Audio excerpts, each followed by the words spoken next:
What's up, America?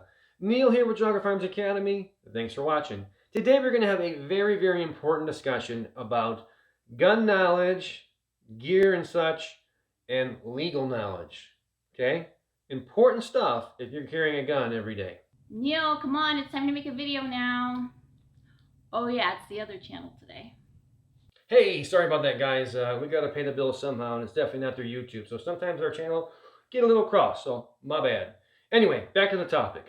All right, so super important. We see people all the time as instructors and just being about people that are very, very knowledgeable about their equipment, their guns, their Gucci gear, or why they have this, why they set this up, what their kit is like, their car guns, and blah, blah, blah, blah. Okay? They can tell me every spec of everything. That's great. But they don't know anything about what? The laws and their rights. Okay? Which is super important because I don't think anybody wants to spend a whole lot of time, like the rest of their life, in jail. As a person who works at a jail that takes people to prison, you don't want to go there. I promise you that. And so the important thing is to stay out of there, right? Yeah, and I can tell you, every time we have a concealed carry class, every time we get to the law section, I'm always like shocked. I'm like, man, all these people would have been in jail right now if we hadn't done this, because they always think they have the right, and they think they know the rights and the laws, but they have no idea. One question I always throw out to everybody is, what's the golden rule for shooting in self-defense, right? Oh yeah, we get some funny answers.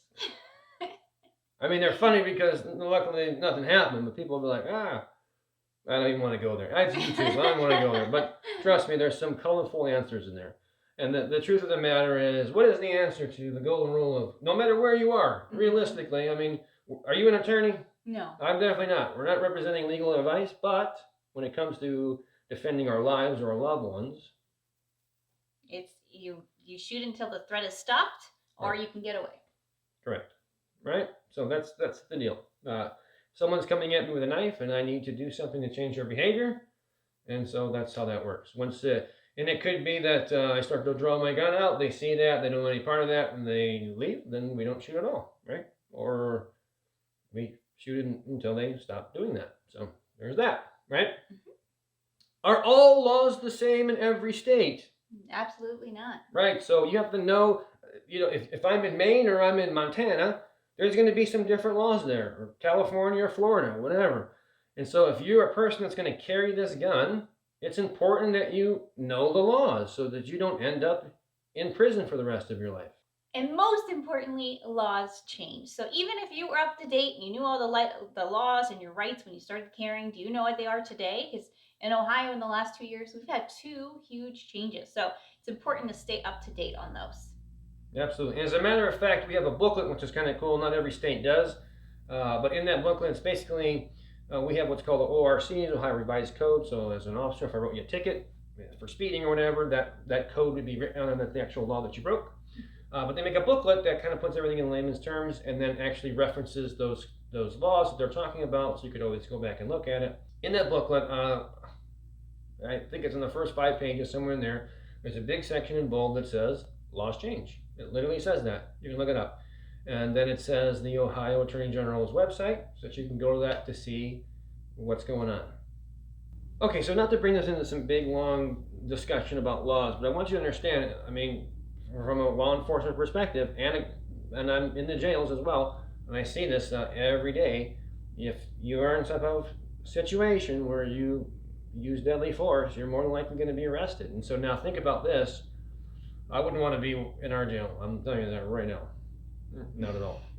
But you're in the situation, okay? Let's say everything is legit and good.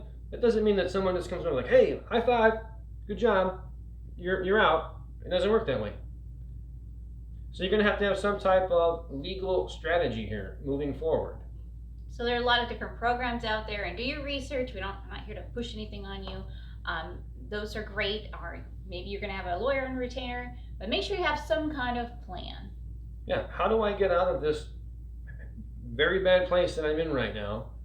I need a post bond. By the way, a lot of the listen, we're supporters of the USCCA. Do whatever you want. I'm just telling you, you need some type of program that's going to pay that, or you're going to have that money on standby. Again, it's cash, and someone's going to bring it and all that good stuff. And everyone always says, I'm going to talk to my attorney. Yeah, who's your attorney? You have one? I mean, very few people watching this have an actual attorney on retainer, let's be honest.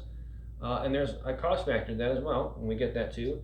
So legal plans that are out there are certainly one aspect to look at as well. So now we have our trifecta. We have our, gear and our training, and hopefully you're going and seeing instructors and learning things and practicing at the range. Which is not, I watched a video on YouTube and now I know how to shoot guns.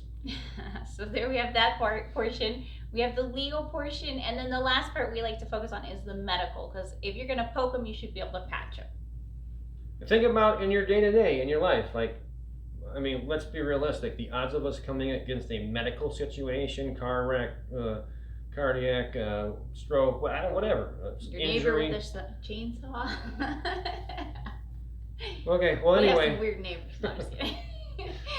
Yeah, so any of those things that you may run across, having medical obviously is going to be a huge part of that. So again, what I'm trying to say to you guys is we meet a lot of people who are shooters, even a lot of good shooters, but they're very, very unprepared, although they think they are because they can tell me all this gear and equipment and their bug outs and blah, blah, blah, and their vehicles and all this crazy stuff. They've built a tunnel and blah, blah, blah, all right? But are they really ready? That's the right. Truth. And they're not, because they don't have medical down pat and they also don't have legal down pat. So super important things if you're going to carry a gun.